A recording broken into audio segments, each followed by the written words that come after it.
পৌষ মাসে পূর্ণিমা তিথিতে কি করে ভগবানকে সন্তুষ্ট করা যায়? ভগবান অত্যন্ত সহজেই সন্তুষ্ট হয়ে যান। আজকে আপনারা দেখতে পাচ্ছেন শ্রী শ্রী রাধা মাধবকে শ্রীরাম মায়াপুরে কিভাবে খুব সুন্দর পুষ্প আহ, ড্রেস তাকে ভগবানকে পরানো হয়েছে। পুষ্পের মাধ্যমে এই আহ, ভগবানের যে কাপড় পরিধান করা হয়েছে। তো বিভিন্ন উপায়ে আমরা ভগবানকে সন্তুষ্ট করতে চাই। তো আজকে পুষ্প অভিষেক এবং পুষ মাসে পূর্ণিমা তিথিতে ভগবানকে আরাধনা করার একটা পন্থা, সন্তুষ্ট করার পন্থা হচ্ছে, আপনারা দেখতে পাচ্ছেন এটা হচ্ছে ঈশ্বরদান ভবনের সামনে শ্রীরাম মায়াপুরে যারা এসেছেন খুব সুন্দর পুষ্প দ্বারা সাজসজ্জায় সজ্জিত করেছে। তো সবাই আকৃষ্ট। তো আজকে কি করে আমরা সেই পুষ্প ভগবানকে নিবেদন করার মাধ্যমে ভগবানকে সন্তুষ্ট করতে পারি, এই বিষয়টা নিয়ে 5 মিনিট ধৈর্য ধরে আমাদের ধর্মীয় তত্ত্বমূলক চ্যানেলের মধ্যে যদি ধর্মীয় তত্ত্ব কথা শুনে আপনার একটু যদি ভালো লেগে থাকে তাহলে অবশ্যই লাইক শেয়ার করে রাখবেন এবং সাবস্ক্রাইব করে রাখবেন আমাদের চ্যানেলের মধ্যে। তাহলে আমরা আমাদের পরবর্তীতে সুন্দর সুন্দর ভিডিওগুলি আমরা দেখতে সমর্থ হব। তো আজকে পুষ মাসে পুষ্য নক্ষত্রে যে ভগবানকে সন্তুষ্ট করার পন্থা হচ্ছে, এই যতগুলো ফুল দেখছেন আপনারা, যতগুলি ফুল দেখছেন দেখুন খুব সুন্দর এই পুষ্পগুলি আমরা আজকে ভগবানকে নিবেদন করতে পারি। এই পুষ্পগুলি ভগবানকে নিবেদন করতে পারি। আমরা ভগবানকে কিভাবে পুষ্প নিবেদন করার মাধ্যমে, আজকে এই নক্ষত্রের মধ্যে অনেকগুলি গুরুত্বপূর্ণ বিষয় রয়েছে।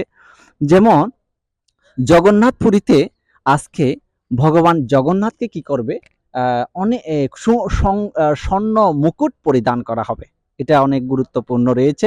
তারপর আরেকটা গুরুত্বপূর্ণ হচ্ছে, ভগবান মর্যাদা পুরুষোত্তম শ্রী রামচন্দ্র যখন বনবাসে গিয়েছিলেন তখন তিনি তার গৃহে, বনবাস যখন শেষ হয় তার গৃহে প্রত্যাবর্তন করেছিলেন। তখন যখন প্রত্যাবর্তন করেন তখন কিছুদিন পরে পুষ মাস আসেন এবং পুষ মাসে পুষ্য নক্ষত্র যখন শুরু হয় তখন ভগবানকে অভিষেক করা হয়। অভিষেক করানোর মাধ্যমে তিনি তার রাজ্যভার গ্রহণ করেন। তো এই দিন ভগবান শ্রী রামচন্দ্র তার রাজ্যভার গ্রহণ করেছিলেন, তার জন্য আমাদের জন্য একটা শুভ, সারা বিশ্বের জন্য। তারপর আমরা দেখতে পাই ভগবান কৃষ্ণ যখন দ্বারকায় প্রদর্পণ করেন, সমস্ত দ্বারকাবাসীরা ভগবানকে পুষ্প মাল্য এবং পুষ্প দ্বারা অভিষিক্ত করেছিলেন। একদিন বৃন্দাবনে গোপ বালিকারা একদিন ভগবান কৃষ্ণকে সন্তুষ্ট করার লক্ষ্যে একদিন চিন্তা করছে যে আমরা ভগবানকে আজকে অভিষেক করাবো, খুব সুন্দর করে সাজসজ্জায় সজ্জিত করব। তখন ভগবানকে সন্তুষ্ট করার জন্য তারা অনেকগুলি পুষ্প, যে আপনারা দেখতে পাচ্ছেন অনেকগুলি পুষ্প আমার সামনে রয়েছে, অনেকগুলি সুগন্ধিযুক্ত পুষ্প তারা কি করেছিল, গ্রহণ করেছিল এবং তারা ভগবান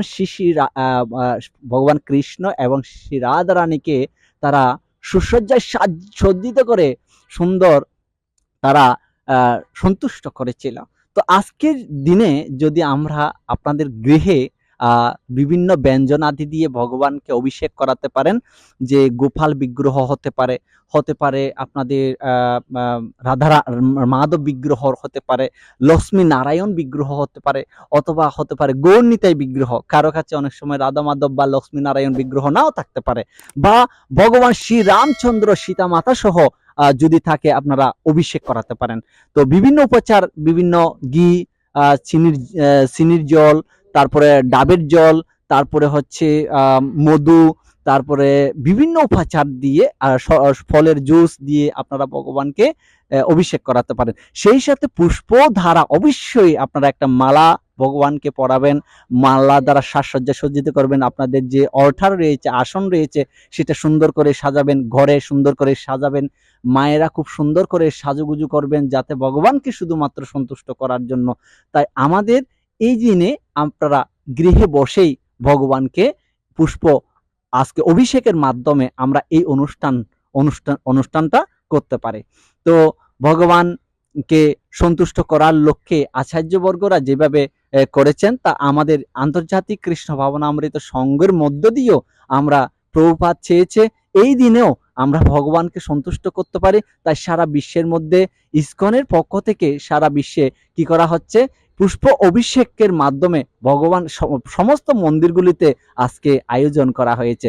তো যে আশপাশে ইসকনের মন্দিরগুলির মধ্যে আশেপাশে আছেন, আপনারা গৃহে যদি এই অনুষ্ঠান করতে না পারেন, তাহলে অবশ্যই আপনারা আশেপাশের কোনো মন্দিরের মধ্যে আপনারা গমন করবেন। তাহলে সেখানে অবশ্যই আপনারা কি করে যাবেন, আপনারা এই পুষ্প অভিষেকের আনন্দ লাভ করতে পারবেন। সে পুষ্প দ্বারা ভগবানকে আপনারা সন্তুষ্ট করতে পারবেন। তো আপনারা দেখতেই পাচ্ছেন কত সুন্দর করে আজকে মায়াপুরে এই পুষ্প অভিষেকের সাজসজ্জায় সজ্জিত করেছেন, এবং সেই সাথে সাথে শ্রী শ্রী রাধা মাধবকে কত সুন্দর করে সাজিয়েছেন পুষ্প ও নক্ষত্রে। এই অনুষ্ঠান ভগবানকে সন্তুষ্ট করার একটা মাধ্যম। তাই আমরা এই পুষ্পগুলি আজকে ভগবানকে নিবেদন করব। নিবেদন করার মাধ্য দিয়ে আজকে আমরা ভগবানকে সন্তুষ্ট করার চেষ্টা করব। সেই সাথে ভগবানকে যখন আমরা সন্তুষ্ট করার চেষ্টা করি, তখনই ভগবান আমাদেরকে আনন্দ প্রদান করবেন। তাই এই ধরনের অনুষ্ঠান আমরা ভগবানের জন্য আমরা করতে পারি। তাহলে এই ধরনের অনুষ্ঠান করার মধ্য দিয়ে আমরা দিব্য আনন্দ উপভোগ করতে পারি। হরে কৃষ্ণ। আমাদের ধর্মীয় তথ্যমূলক চ্যানেলে সবাইকে স্বাগত, এবং অন্যান্য ভিডিওগুলি এই ধরনের নতুন নতুন ভিডিও দর্শন করার জন্য হরে কৃষ্ণ, সাবস্ক্রাইব, লাইক, শেয়ার করে রাখুন। হরি বল।